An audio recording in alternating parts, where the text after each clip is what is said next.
Hey everybody, John Henry Soto here. Welcome to Counterparts, along with George Batista. As always, here we spotlight conversations with creative minds, and today we are very, very excited. We have Bo Svensson on the show this evening, and we're going to be talking about.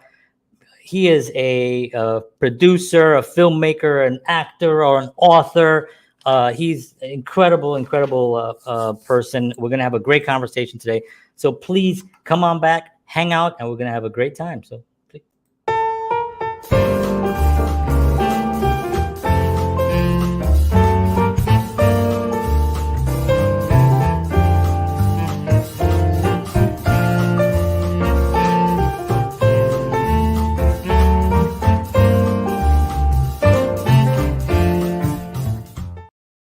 All right, well, welcome back. We had a little technical difficulties in the beginning of this one, but we are here. We are live. We are excited, and we're going to have a great show. Like I said, Bo Svensson is here this evening, and just to get the show started, because we're running a little bit late, George, take it away, and let's do some love to our sponsor. Thank you, sir. So the Counterparts Show is brought to you by Wellness Resources, bringing you superior clinically formulated nutritional supplements since 1985. Find out why Wellness Resources supplements are the top choice of health-conscious individuals around the world. Make sure you go to myvitaminresource.com. And if you enter the promo code Counterparts, you will get free shipping. But not only that, Wellness Resources is having a sale, a November sale on all their immune supplements. It's 25% off.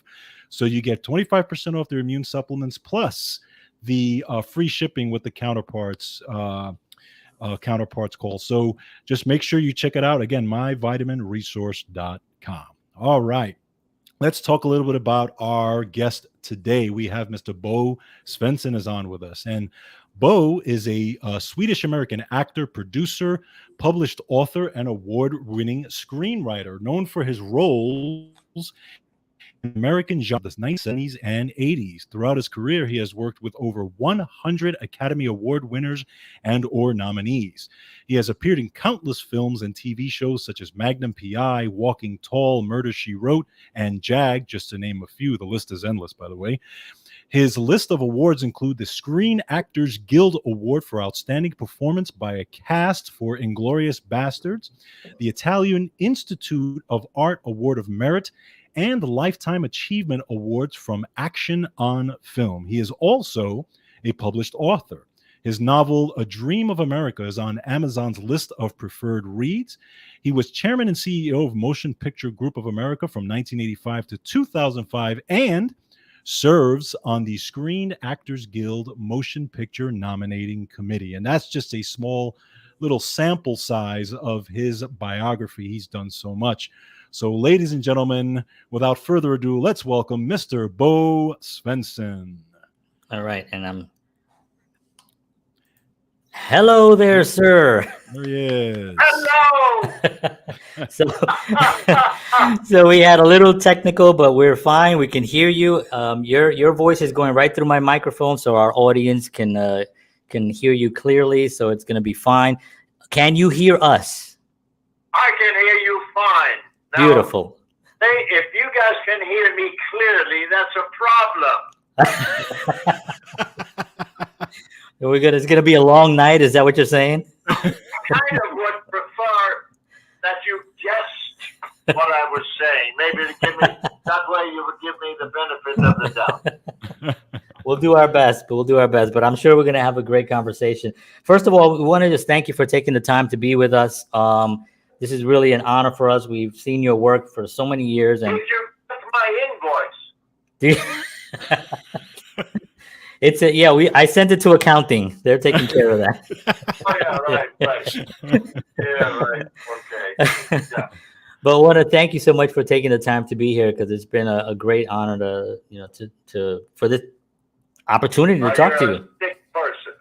A great honor. It is. So the way we do things here, George is going to ask a few questions that he'd like to ask, and then we'll free flow some conversations. And I do want to talk about the win-win proposal for the state of Tennessee and West Tennessee, which I just got. Leslie sent to me, which is so exciting. I had like goosebumps reading it. I was like, wow, that's really exciting. So we definitely want to dive into that as well. Right now, I'm going to turn it over to George so he can ask you a question, and then you can just rock and roll. Okay. All right. Go.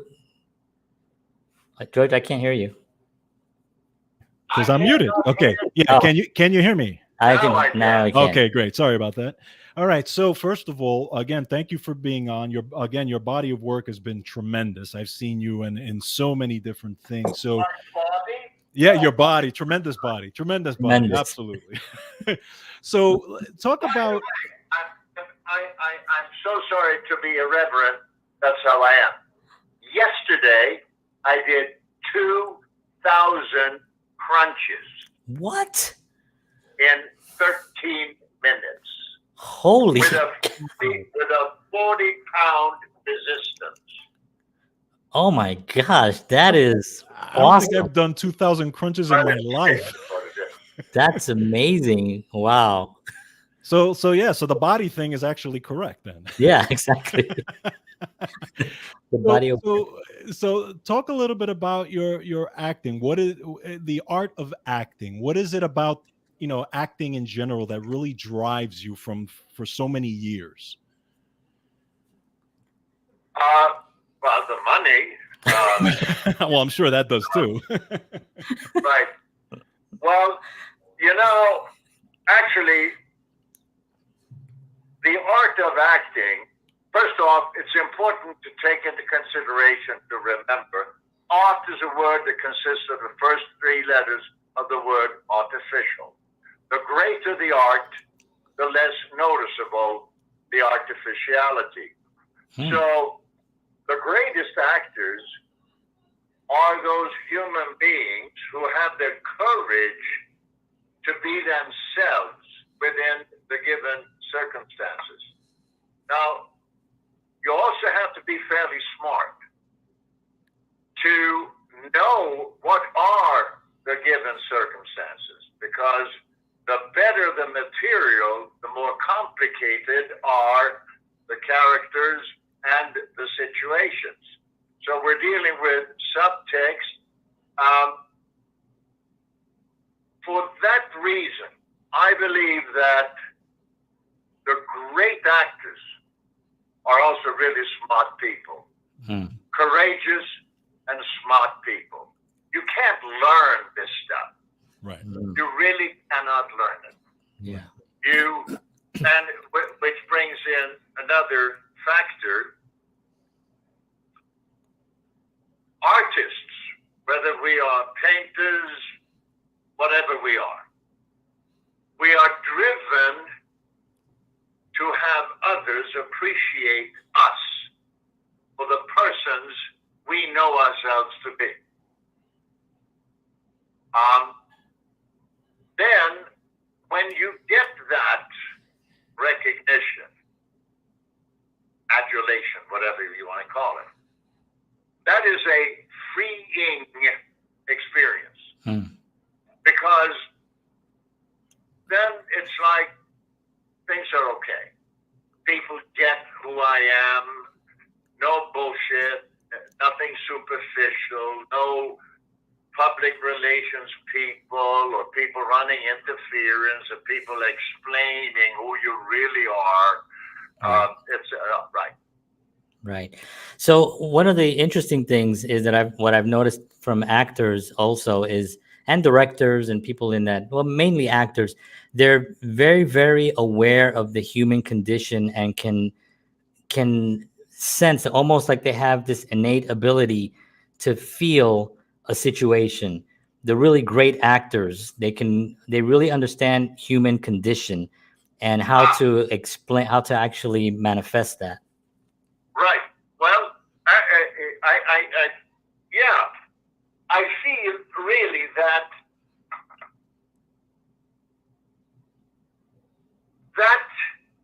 has its root in us understanding that the other person is more important than we are. Therefore, to feel others, to empathize with others, is really the key to success. I'm talking about emotional happiness. Happiness, for me, is when who you are can benefit others.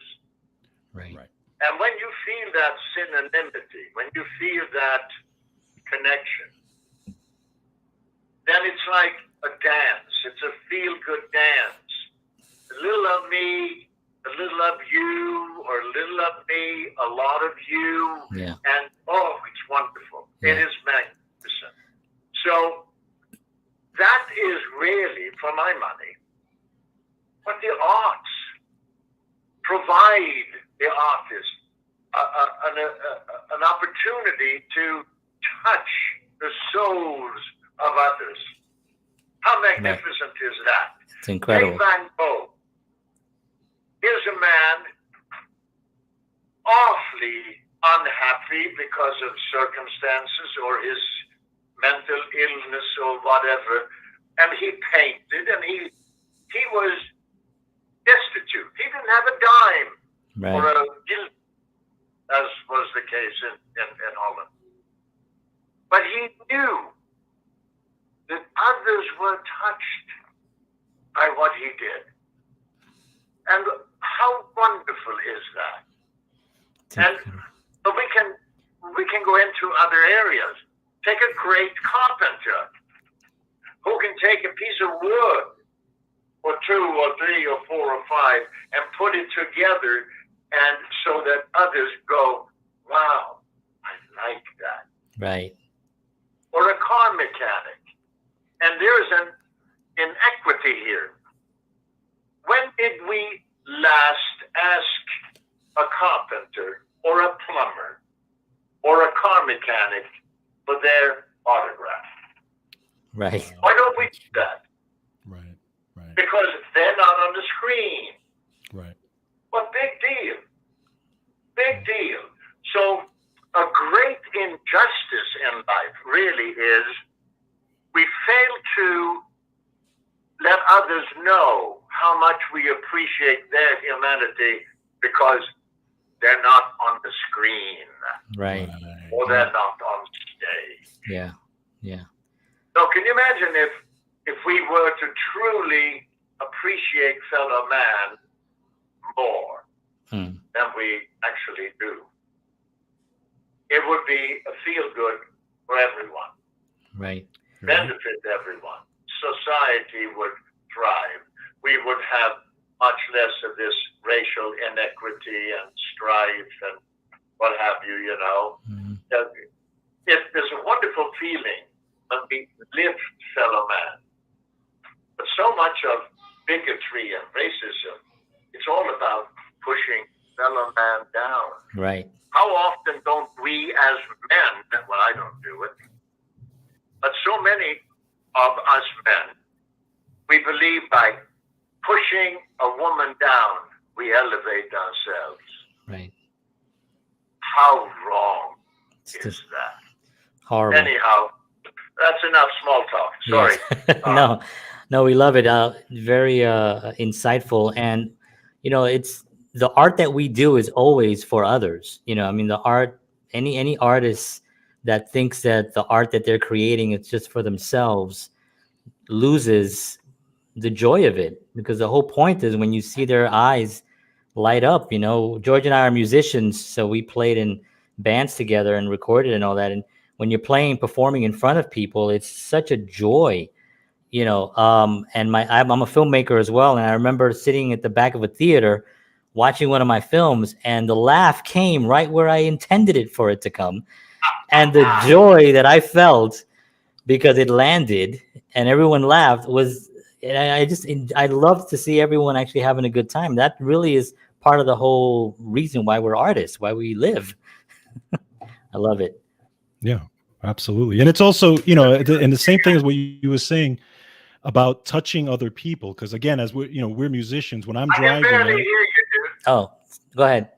Okay. I got to move. So, like he was saying, we're musicians, so it's the same type of thing as far as touching other people. When I'm driving and I hear a song that reminds me of when I was a kid, and John will tell you this, but always, a song and say, remember this song when we were this age or that age, because that song touched me as a kid. And I remember, and what those artists did for me growing up, so, Yeah. and then kind of now as we're musicians, when we got older, kind of giving it back and saying, now we want to touch other people. We want to touch younger generations with our talents and our music. It's about, at the end of the day, giving, being of service, sharing your talents, as you do as an amazing actor, right? Yeah. So yeah. Nowadays, this face, oh gosh. By the way, I need a haircut. Can you believe it? I live in Los Angeles. I can't find someone to cut my hair. So anyhow, no, I was going to, something struck me, something far more important. It was music. You mentioned something about music. Okay, maybe it'll come back to me. Okay. We were talking about film and people enjoying the laugh, and then George was talking about being a musician, and we're playing music together, and the joy that it gives to other when you're young and you hear these songs. So anyway, if it comes back, we'll just stop the conversation. Yeah. Right. Okay. So I wanted to ask you about so many, a writer, actor, producer, director, so many. I know what it was. Okay, go for it. Okay. So, I'm not so into acting. I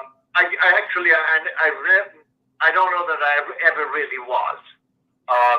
Interesting. Wow. No, yeah, it kind of is interesting.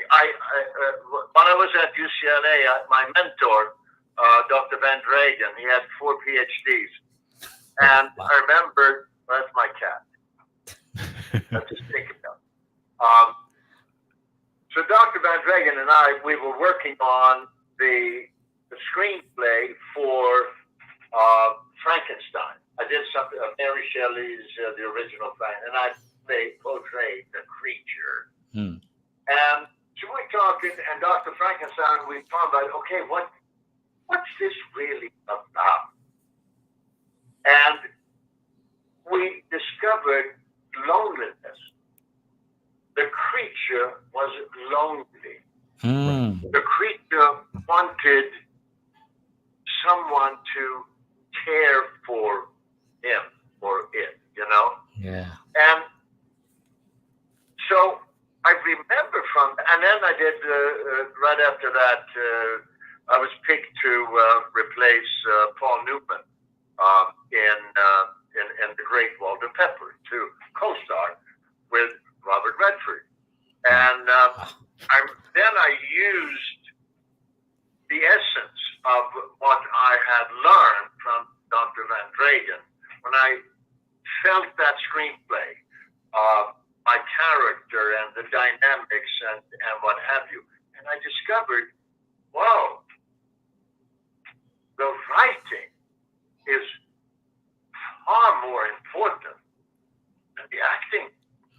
Yes. Oh my goodness. And the writers don't get the credit because they're not on the screen. So here's a little anecdote for you, if you have time for this. Do you? Absolutely. Sure. So we're filming The Great Walter Pepper in Texas, a place called New Braunfels, Texas. I'm probably not pronouncing it well. I don't pronounce anything well. So Redford and I were having lunch, and bingo, here comes Paul Newman. Wow! And I thought, oh shit, I'm being replaced. But I hadn't been out of the Marine Corps very long, so I wasn't very, I wasn't feeling very secure being an actor. Right. And I knew, of course, Redford and Newman, they had done The Sting, they had done Butch Cassidy and the Sundance Kid. And the only reason why I had got that job is because George Roy Hill, who directed the picture and had tremendous thing. He had pitched the screenplay, The Great Walter Pepper, to Mr. Wasserman at Universal. So Mr. Wasserman had said to George, well, I suppose you've got another Redford Newman movie. Well, George Roy Hill didn't have a great sense of humor. So at that moment, he decided, no, I'm going to get somebody else. And he did. Wow. So casting director, Marian Doherty, I had met. She said, well, Bo called. Can you and your wife come up to Paul Newman's house this Sunday and meet George Roy Hill? And I thought, I don't know. Bullshit. Of course I did. So he came up there, and I was only out. I've only been out of the Marine Corps 5-6 years. So. Oh wow. So we went there, and there was Paul Newman, was his house. Redford was there. Hello, how are you? And Mark Harmon with his sister. Anyhow, we chat. Hello. Okay. And then, left. And then the following morning, Monday, I got a call from my agent, Mike Belson. He said, okay, you got the job. And I was a dumbass even then. I didn't know. I got, yeah, right. So they want you for the movie. Wow. So anyhow, what had happened then, right. So they had talked when I had left the Newman's house, and they said, okay, how about Svensson? Okay, yeah, fine, all right, good. But, so then, I was never sure. I said, Jesus, why me? I mean, why? So I was never sure I had the job. So anyhow, here we're in New Brunswick, Texas, and lunch. And hello, hi, okay, brother. Oh, shit, here comes more Newman. And I thought, oh, fuck, it's over. So Newman came and sat down, and this was the most magnificent farm. You can't imagine. Everything was pristine. The barn was 2 or 3 stories, huge, wow. Beautiful.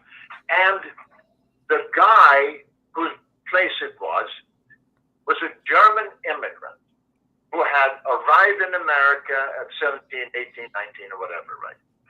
So here's Newman. So now we're eating, and I'm nervous. Oh, shit. Okay, it's all over.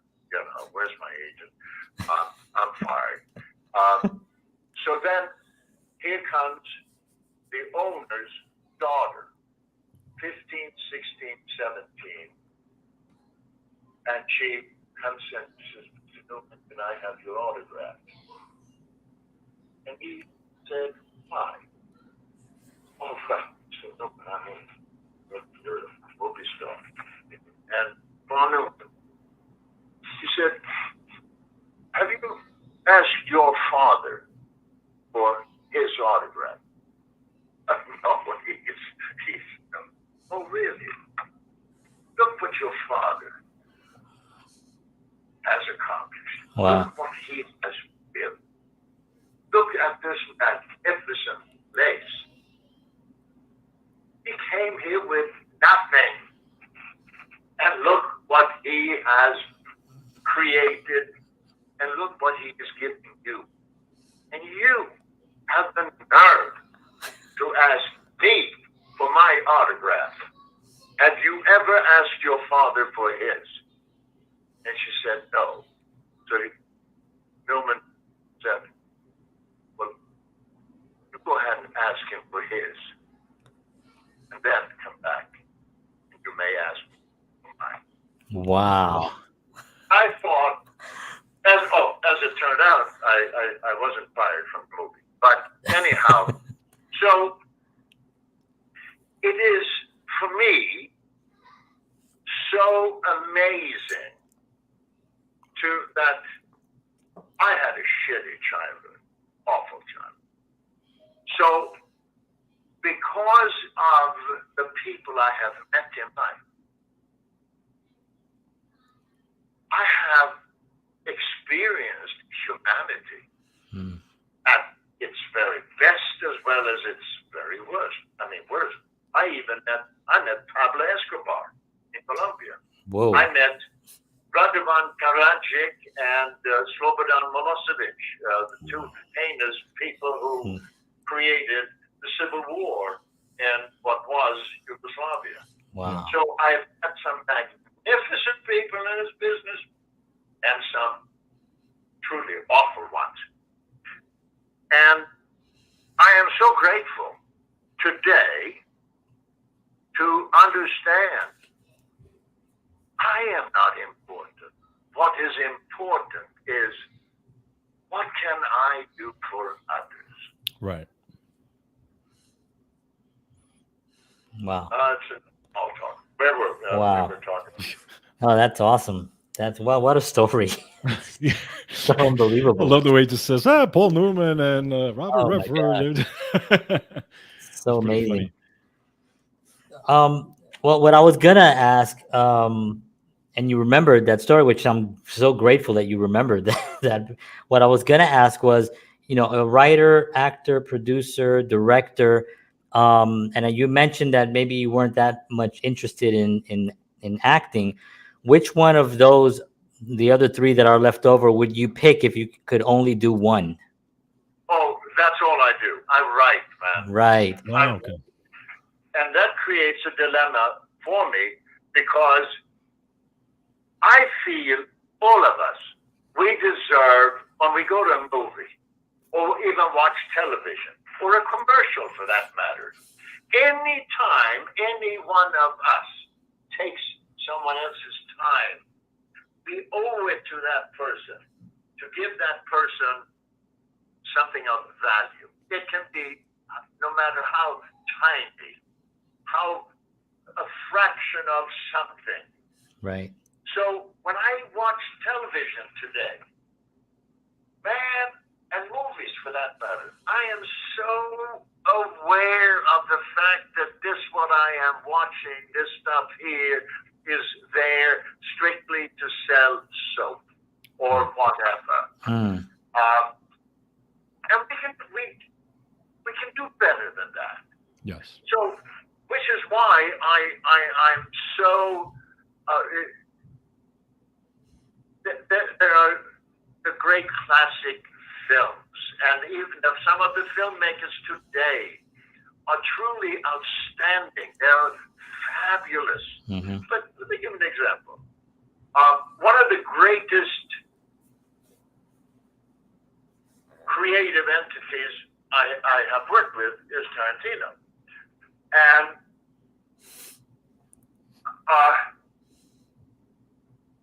it is so wonderful that the Weinsteins, overlooking that Harvey Weinstein is a despicable human being, he did give Quentin the opportunity to create great stuff, gave him free rein. And as a result, for instance, let me give an example here. Kill Bill, it turned out to be Kill Bill 1, Kill Bill 2, right? Right. Well, how did that happen? Well, it was a great movie. I mean, Quentin was in China shooting, or maybe he was in Okinawa or wherever else he was. And so he was cutting the picture when Harvey called him and said, okay, can you have the picture ready by Khan? And Quentin said, no way. No, it's too much material. But can you have half of it ready? Yeah. Kill Bill 1. Oh. Oh, I wow. didn't know that that's what that happened. And it was very cool, again, Quentin's creativity. So we're filming out in Lancaster, Palmdale, and the rest of the company, they had just come back from China. We were behind schedule 7, 8, 9, 10 days, whatever. Well, you know, on the big picture, man, that's a lot of money. It's a lot of money. Harvey flew out. He landed in a helicopter, and because we were behind schedule, so he and Quentin and Lauren talked. It was one of the producers who had done several films with Quentin. And they talk. And I'm sitting in my chair. I'm watching. What the hell? So Harvey got back in the helicopter and left. And then Quentin and what the hell was his name? I am so ashamed.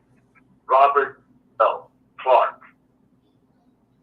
He was my first, when I rented a thing with Dennis Hopper, and what the hell? I'm having a glitch. I am so ashamed. Because this guy, he's got 3 names, Paul Clark. He is a brilliant, this guy, he is a first assistant director. He should be a director. He's brilliant. Anyhow, so Quentin and Clark went for a walk. And when they came back, we had been setting up a huge shot. Madsen and the ladies were arriving, and we were all going to get killed, and this kind of blah, blah, blah, blah, blah, blah, blah, blah, like a lot of this stuff. So came back, Quentin had an idea. So what you see in the movie, you see the people arrive, and then camera's inside, camera comes out, he goes on the crane, and we hear the gunfire. Camera drops down, and there's no cut here. When the camera drops down, the front of the church is filled with police cars and what have you, and bingo. So with that shot, he took out, I think he took 3.5 days from the shooting schedule. Wow. So that kind of creativity can only come when the money, the producers allow for it. Right. So when I see the stuff today, I see so much of it, and I'm thinking, I'm seeing, oh man, the money. Yeah. This is all about saving money. For instance, so many programs today, you hear the actors talk real fast. Yes. Right. They talk so fast. That's so you can't understand what they're saying. It is as if the writers are paid by the word. Right. Just say all this shit here and then just get through it. Cut. Move on to next scene.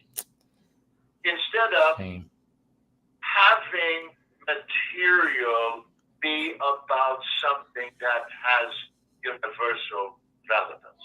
Yeah. That's what excites me. Yeah. A writer to write stuff that means something. It's about something. So that when I take up people's time, I would like to believe they're a little tiny bit better off at the end. So it's an ego trip. Of course it's an ego trip. Right. It's always an ego trip when who we are make a difference in somebody else's life. Right. It's empowering. But when we focus on that, on doing good for others, there's a reward in that. Yeah. And so much of what I see today, I see the wheels turning. I see why it's being done, why it's said. Right. And that saddens me because here in Hollywood, we have so many of the best creative minds. But it's sort of being, it's evaporating. Yeah. And I feel mankind deserves better than that. So, go ahead, George. No, I was just going to say, just to kind of piggyback on that a little bit, as a person who's not in film, you guys are in film, obviously, but just as a person who watches film, I agree that I'm a musician. You're a musician. Yes. Okay. So what instrument do you play? I'm a drummer. What? Drums. Drums. So as you play, man, so you're into it, right? Okay. So what are you doing? Your vibe is putting a vibe into all those people. So whether it's live or in a record or whatever, your humanity, man, your stuff. Oh yeah, your stuff is affecting all those people. Correct. There is no difference, dude, between what you do and what a writer does, because it should all be about what we do for others. So as a drummer or a guitar player, whatever it is, we all go back to the mechanic. Right. The mechanic works on your car, man, gets it to run. Ooh, hey, ooh. And you come and pick up the gun. Hey, what happened? It sounds good. Yeah, thank you. Yeah. You know what I mean? Yeah. So as or a butcher or whatever, farmer, whatever the hell it is. It's the effects. It's what we do for others.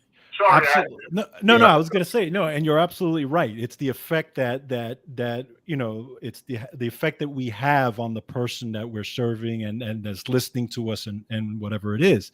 What I was going to say, though, as far as film goes, in my opinion, because storytelling to me has always been the driver at the end of the day in film, especially when you look at the great films of the old, you know, 60s, 70s, 80s, those films, right? I think and what kind of to your point, later on, we kind of lost a lot of that, the storytelling, and a lot of, like you said, the money came into it.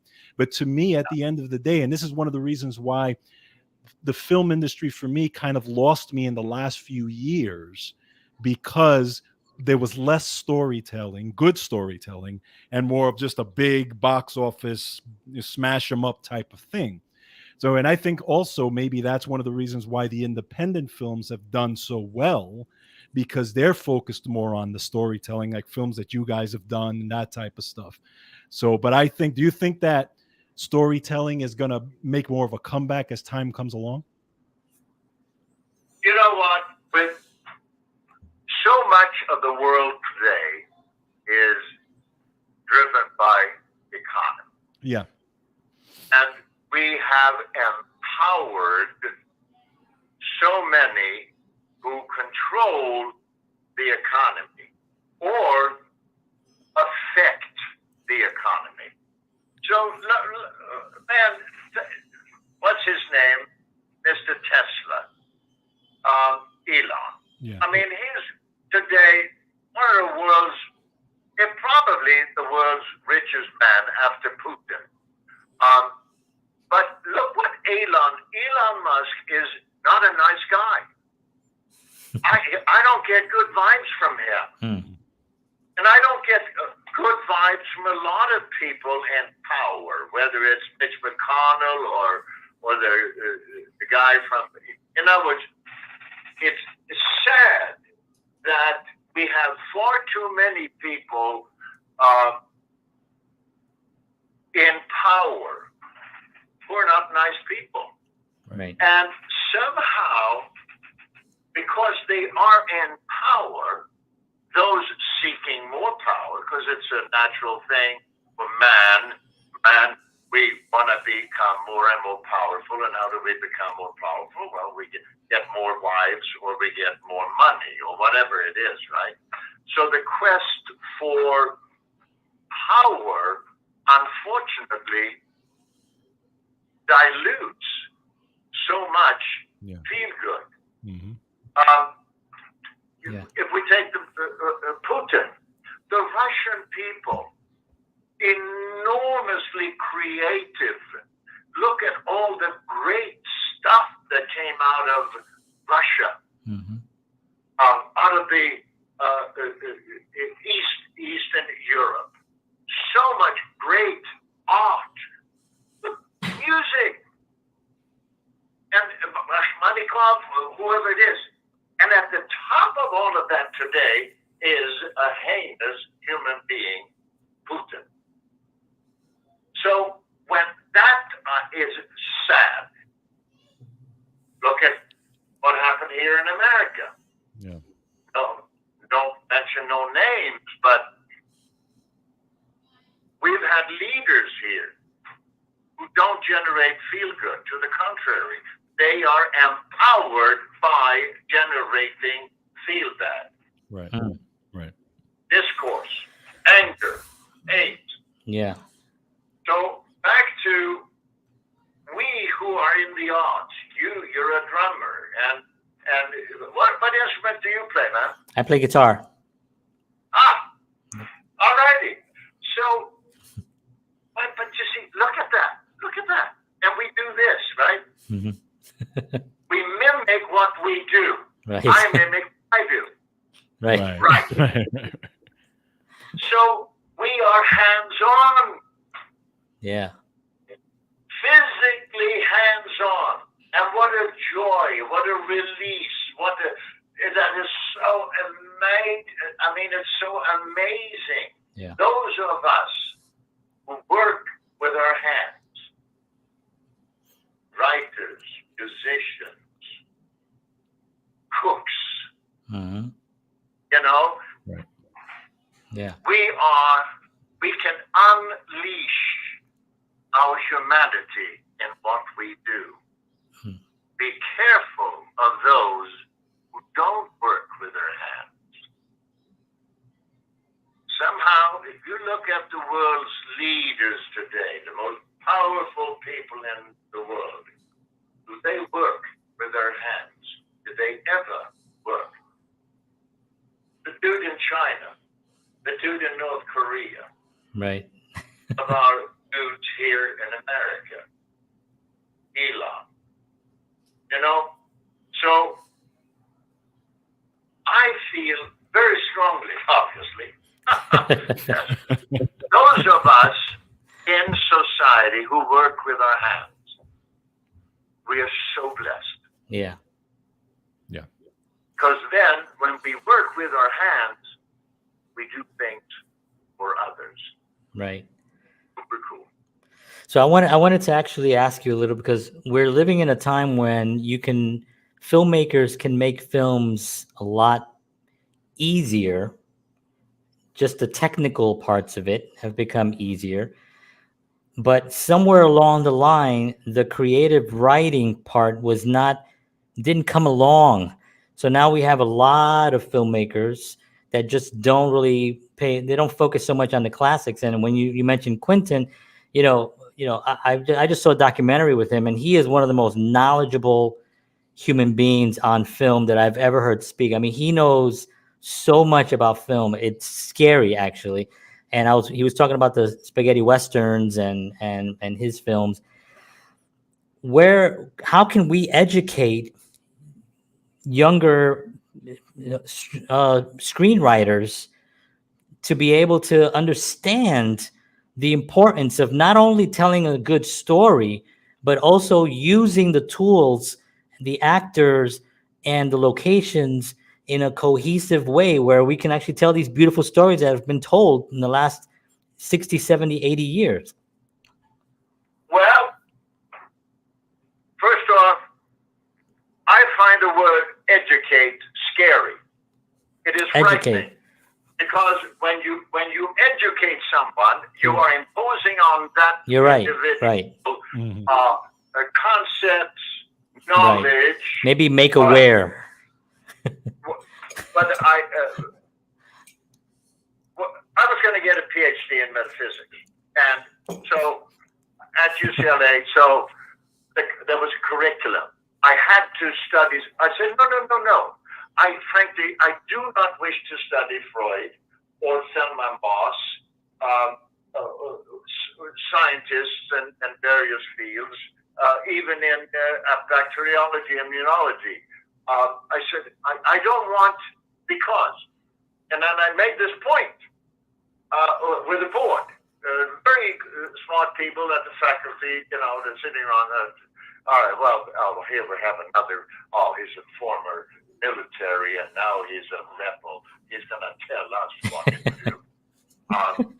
And so I made a point. I said, and I brought in, because I knew what the deal was. So I brought in $1,000 in $100 bills. And I put it in, it was a big ass table. And I put it and said, okay, I'll give you $1,000 if no matter what I say, you do not think about a white polar bear. Can't be done. 12, 13, I've gone on that. Now I can't stop thinking about it. Reach for the money. So, well, Ms. Svensson, what's your point? My point is that what we think belongs to universal self. We know that this is hot pink. Why? Because we've been taught that's hot pink. A white polar bear. White, we know what white is. We know what a polar bear is.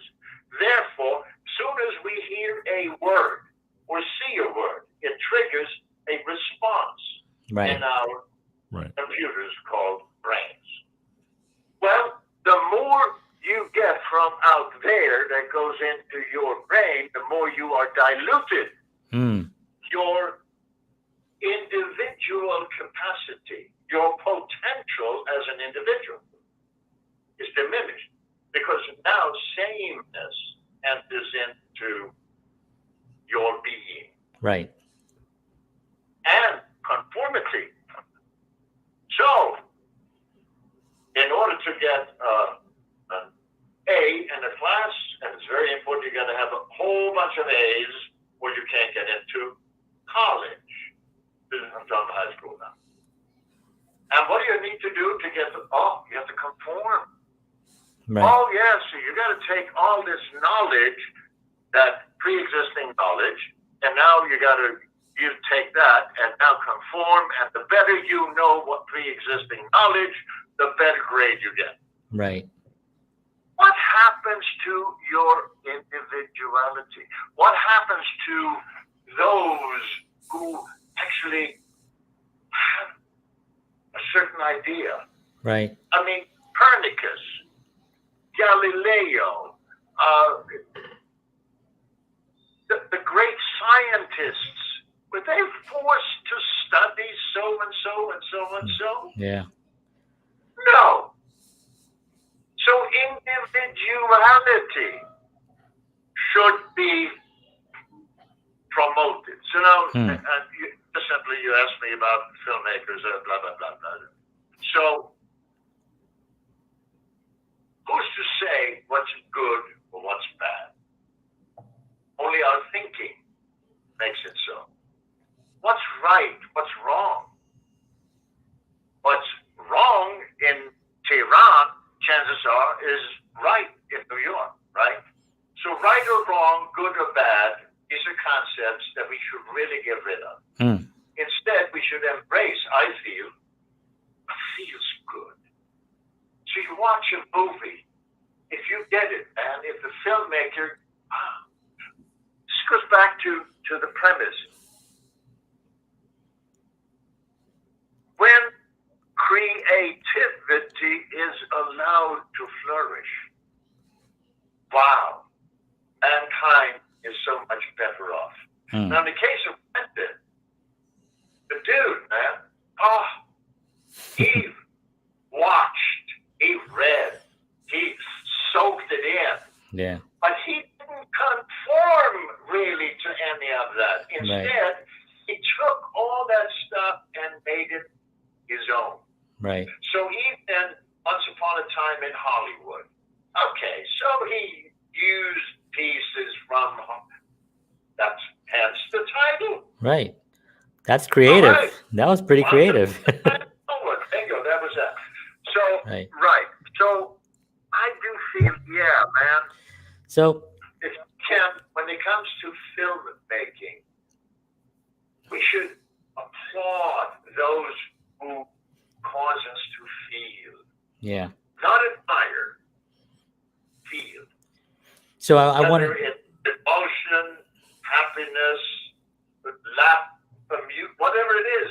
So create emotion, really. And now we go back to art, artificial. Yeah. The greater the art, the less noticeable the artificiality. And what is greater? Emotion. Right. So I wanted to. It would be so cool, man. Because when we listen to music, right? It is the emotion that we get. Right. Again, I'm sorry. No, it's okay. This is awesome. I love this. So here's an interesting point, because a lot of we talk about this on the show a lot. Education, as far as the school system, a lot of young people are being in, like you said, in college. You have to conform, so you're being indoctrinated into some type of behavior or thinking that something feels good.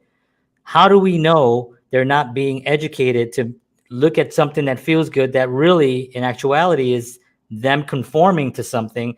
Like, for instance, if you listen to music that there's some music out there now that I do not like, and it's hard to say because I love all music, but there's some music out there, I'm being nice, that I do not appreciate. But if you go out there, there are people who it makes feel good. It makes them feel good, and they go out and they're doing their thing.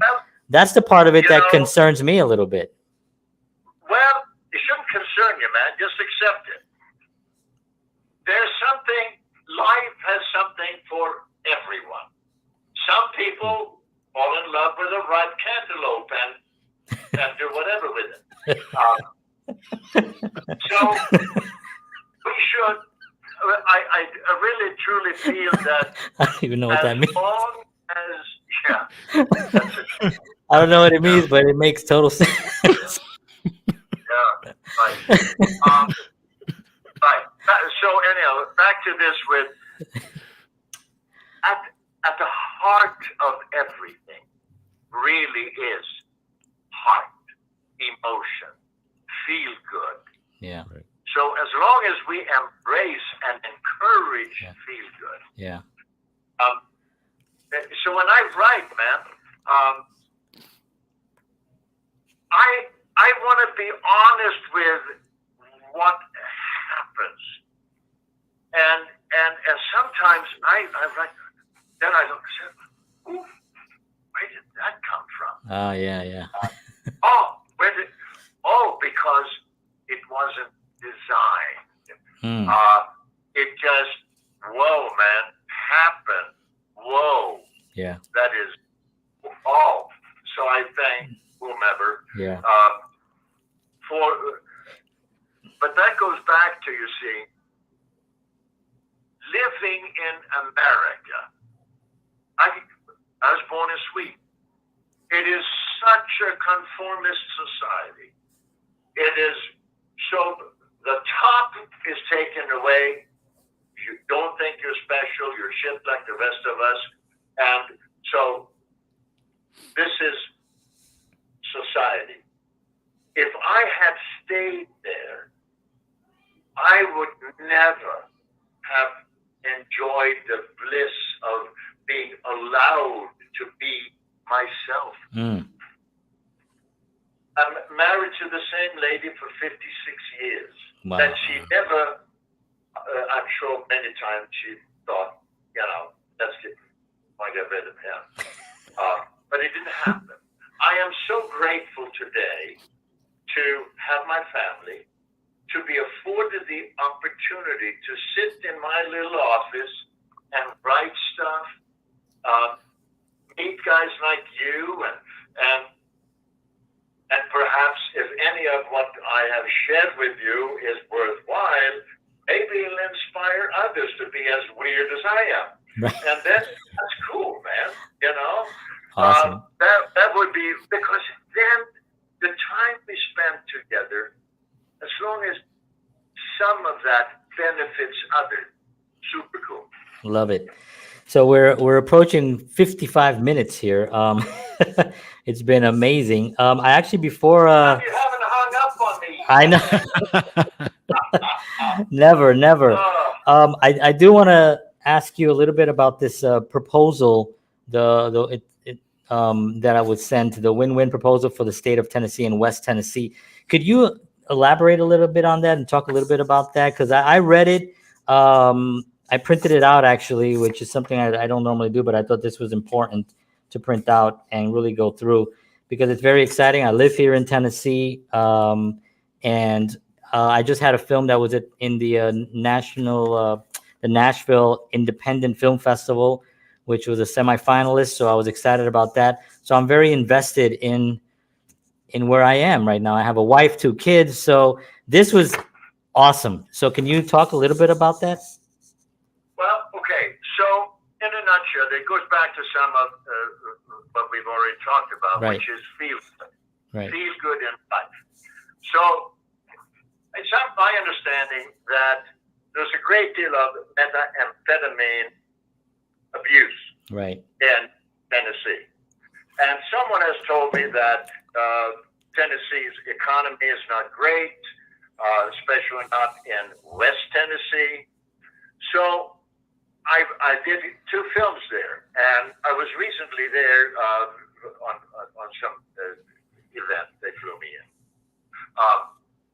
And I felt the environment, I felt the people, and I understood, whoa, so many of these folks who do drugs, they do it because they feel bad.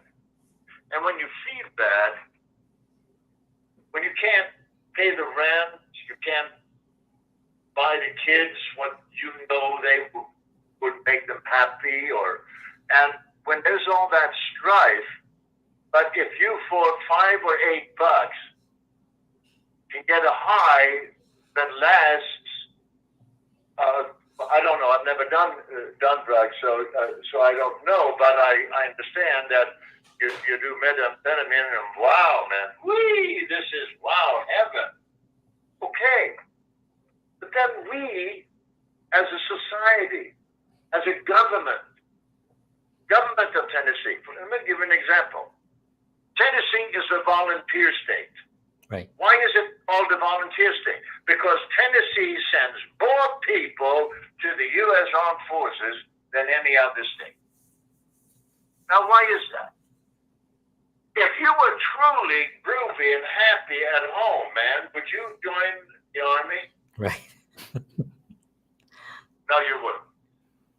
So then it seems to me, if we can change the feel that we have when we live, let's say, in West Tennessee, and there is not a whole lot of work and this and that, and when we can change how Tennessee is perceived by not only the rest of America, maybe the rest of the world, and we have that opportunity. How are we going to do that? Well, my feel here is, number one, we let all citizens of Tennessee understand that they're important. Now, how are they important? Well, we all have telephones. Videotape the elderly. Have them talk about their childhood. Oh, yeah. Have them remember, when Elvis came to town, or Johnny Cash was here, or this and that, or a historical event, whatever it is. Yeah. That on video. Then we take those video snippets, send them in to the Tennessee Video Library. So I went out and I created, did copyright. Because see, this way we get Tennesseans to go out into their community and let people know they are appreciated. They are noticed. Right. They get to talk. So some of these video snippets may not mean much, but the interaction between Tennessee high schoolers who for credit can go out and videotape their great-grandmothers or whatever, or the old guy who was a carpenter and look at him, blah, blah, blah, blah. Okay, we fill the Tennessee video library. That does so much on so many levels. Yeah. It gives us appreciate our community, and it makes the individuals in our community feel better about themselves. So that's one little piece. I love it. Another piece, yeah. So I want to do a movie that I call, it's actually a television series. He Returns. Right. Who is he? Well, he is the essence of Buford Pusser, who was highly important to not only people in West Tennessee, but Tennessee, because Buford Pusser, sheriff in Tennessee, helped place Tennessee back on the map, so to speak, and okay. So we know from the movie that Buford Pusser was killed. He died in an automobile accident. But at that time, there was a contract out on him. His daughter, Luana. How do we know that he didn't stage that accident? How do we know that someone who had personified Buford, he had pretended to be Buford, a Canadian, had come down and looked like Buford and walked around in bars in Tennessee and pretended to be Buford Pusser when Buford Pusser was the man? How do we know that that man didn't die in an automobile accident, and that that man was who was buried as Buford Pusser, while Buford Pusser, to save his daughter's life, took the Canadian identity in Canada? When Buford Pusser's daughter, Luana, committed suicide with his revolver, Buford Pusser returns to West Tennessee to find out why. Why did my daughter kill herself? What was there that caused her so much pain? So we use it now. I want it to be faith-based. I want it infused with Johnny Cash and Elvis, and I knew Elvis. I spent some time with him, and he wasn't doing well at that time. But so I had great affinity. I got the man, and anyhow, so I want to do that television series in West Tennessee, because it will generate a tremendous amount of revenue. So my dilemma is that the Tennessee legislature, they only work half the years. They have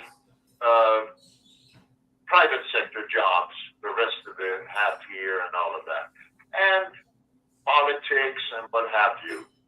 So we are now considering crowdfunding.